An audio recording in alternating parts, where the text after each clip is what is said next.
Hello everyone, my name is Dalton and welcome to my channel.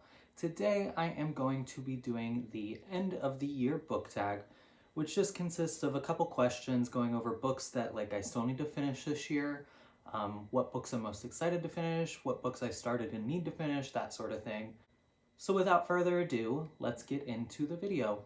Before I really begin, for whatever reason, my neighbor just decided to start blowing his leaves again, even though it is currently snowing and there are no leaves on the ground because he's done it every single day this week. So I apologize if you hear that in the background. I don't really have any other time to film or else I would postpone it. The first question is, are there any books that you started this year and still need to finish? And for this one, I actually have two. And I've talked about both of these books a lot on this channel. The first one is actually The Love Songs of W.E.B. Du Bois. I have started this novel twice. I started it once last year, and then I started it, I want to say over the summer this year. The first time I started it, I got 150 pages in. I thoroughly enjoyed it, but I was reading a library copy and I knew I was getting a copy of this for Christmas last year. So I put it down because I wanted to highlight and annotate and that sort of thing.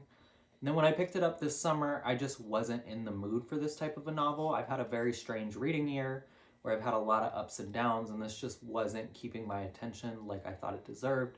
So I set it down. Maybe I'll be able to get to this in December because I do have quite a bit of vacation time scheduled because it is my birthday and that sort of thing. So I might be able to get this done in December. I would love to. I just don't know if it'll happen. But there is also a huge chunky literary fiction like the last one that I have started, talked about a crap ton on this channel and just have not continued. That is The Goldfinch by Donna Tartt. This is one of the books that I wanted to try to read in 2022 because I have wanted to read this book since it came out, since I was made aware of it. It's a giant literary fiction novel and it sounds directly up my alley, dealing with childhood trauma, daily life trauma, all that sort of stuff. It's everything I want a literary fiction novel to be. I picked this up, I think, in January, read 20 pages, was thoroughly enjoying it. But for some reason, I just put it down and have not picked it back up since. Again, I really want to finish this. I just don't know if it'll happen because both of these novels are so long. I am kind of behind on my reading goals and that sort of stuff, so I don't really want to dedicate a week, 2 weeks of my life to a 700, almost 800 page literary fiction book, and I know I'll love them. I want to give more time to the novels because I think they deserve that, and I don't want to rush through it or anything. But those two I do really, really want to finish. I just don't necessarily know if it'll happen. The next question is, do you have an autumnal book to help you transition into the end of the year? I'm taking this question as kind of transition into winter time, that sort of thing. And I have the best books that I actually just finished the other day. It is the Girl with the Dragon Tattoo series. I have read all of these books. I started this one, I want to say in October, The Girl with the Dragon Tattoo. I started this one in September, I believe. September, maybe. And then I finished The Girl Who Played with Fire in October. And then this one I just finished the other day, mid-November. This series is exceptionally, exceptionally good. It is, at its core, a murder mystery, at least with the first novel, and then everything kind of explodes and expands. And there's still mystery within the second two, but it becomes more of a espionage thriller almost. These books are fantastic. It's one of my favorite trilogies of all time, and I'm just so glad I got to reread it and enjoy it again. And I feel so ready for winter because these take place in Sweden, and there were quite a few mentions of snow and cold, and I do really, really love cold weather and snow. So I'm just ready for winter now. But yeah, these were the books that I helped to transition into the end of the year and / into winter. The third question is, are there any new releases that you're still waiting for? And honestly, there's really not. At least this year specifically, there really weren't that many books that were coming out that I was anticipating. The only ones that I really can think of off the top of my head were To Paradise by Hanya Yanagihara, which came out in January, I believe. This actually just came out, The World We Make by N.K. Jemisin. I thought this was going to come out in 2023, so it kind of shocked me when I found out that it was coming out at the beginning of this month, but I already got it. So this was pretty much like the last book that I was waiting on. I know Brandon Sanderson is releasing a new novel. I think it actually came out today, but I haven't even started that Mistborn series, so like I'm not really anticipating it, and whenever I get a copy, I'll get a copy. So like not super hyped about it, I guess. But other than that, I don't know of any other books that are coming out this year that I'm really like excited for or like know about. I'm not really a huge like I don't tend to spend a lot of money on brand new books, at least. This year has been pretty bad. I've bought a lot this year. But like for the most part, normally I get all my books like secondhand at like a Goodwill or on sale at my local bookstore because they have a pretty great clearance selection. But like honestly, I think that's it for the year. Those two books, and that's pretty much it. The next question is, what 3 books do you want to try to read before the year ends? Honestly, there's so many that it's kind of hard to choose from. 2 of them I already kind of mentioned. But the first one that I'm going to talk about is Jade City by Fonda Lee. I am planning on reading this novel sometime in December, probably when I'm on vacation. But I am so excited. I've heard nothing but great things about this. It's like an Asian Chinese like Godfather type novel. I know there's like gangs slash gangsters. I've heard nothing but great things about the magic system that has to do with Jade, but I am so excited to get into this novel and see if I like it. He's literally coming onto my walkway right now to blow leaves. Like, for what? For what?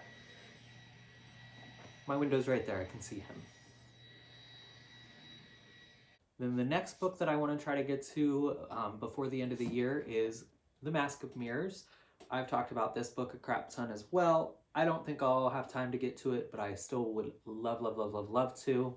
I think I'm going to love this novel. I think it's going to be one of my favorite fantasy novels that I've read, at least this year, if not in the past couple of years, because I've heard nothing but nothing but great things about this. But I really, really hope that I am able to get to this at some point this year. Hopefully, I'm really banking on this holiday and Christmas time to give me ample time to read. It'll be cold and gross outside, so hopefully I don't really have anything better to do, but we shall see. The next book that I really want to try to read before this year, if the last book was insane and not going to happen, this book probably won't either. That is The Books of Jacob by Olga. I don't even know how to pronounce her last name. I recently bought this novel because I've been seeing it at one of my local bookstores. It won the Nobel Prize for Literature. I want to say in 2021, maybe 2020. I don't recall exactly. This book, I think it's going to be down my alley in the fact that it's like a huge literary fiction novel, but I also don't think I'll love it because it has to do with like religion and stuff, which I tend to not enjoy. But the coolest thing about this book is that the last page is like the first page. So like this is the second page, but the book starts at 961 pages and then goes to 1. So like this one is 19 and I'm like at the end of the book. It was an immediate sale. As soon as I seen that it did that, I was like, I don't even care why it does that. I just think that's so freaking cool. So I bought it. I really want to read this book, but I don't know when it'll happen because it's 900 pages and huge. But I hope I enjoy it if I do get to it. The next question is there a book that you think can shock you and become your favorite book of the year? And I actually have 2 of these for this. And that is The World We Make by N.K. Jemisin. The City We Became, which is the first book in this trilogy, was one of my favorite books of all time. I instantly gave it 5 stars, and I think this book could easily surpass that just with the story she set up. So I am genuinely so ready and excited to read this. And like I said, I think I'm gonna give this 5 stars. I love N.K. Jemisin. I love this world that she's created. I think it'll be great, but we shall see. And then the next book that I think I'm gonna give 5 stars is Pachinko. I don't really know anything about this other than everybody loves this novel. I don't think I've ever seen anybody give it lower than a 4 stars. And I think this has to do with like, it follows a family generationally and it deals with a lot of trauma that's passed on and passed down through their line and lineage. And that just sounds like my type of novel. This one's relatively short compared to the other literary fiction novels that I have on here. It's only like 500 pages. I'm going to be reading this in December. I know that for a fact. So I think I'm going to end up giving this book 5 stars, and I'm so excited to read it. And the final question is, do you have any reading plans already for 2023? The answer to that is no. I'm very much a mood reader, which is why I don't really tend to do a lot of TBRs and that sort of stuff on this channel. So like thinking of 2023 and what I'm going to try to accomplish reading wise isn't really something I've given any thought at all to. I know I'll probably try to read 50 books again, just because that's kind of what I try to do every year. But beyond that, I don't know what challenges or anything I'm going to do. I'm definitely not going to be doing like 23 books to read in 2022 or 2023, just because like that's too many books to try to hold myself accountable to. And because I am a mood reader, I tend to not be able to hit those sorts of goals. So I just, after this year, I know I'm not capable of doing it. So I might shrink it to like 10 or 15 instead, just because that's more manageable. Plus, they're all going to be books that I really, really want to read. So we'll see. I guess I do have some plans, but not a lot. Not a lot at all. I'll just see where the year takes me, I guess. But that is the end of the questions for this end of the year book tag. Please let me know in the comments below what kind of books you're trying to get through before the end of the year and that sort of thing. Thank you guys so much for watching. Don't forget to like, comment, and subscribe. Peace out.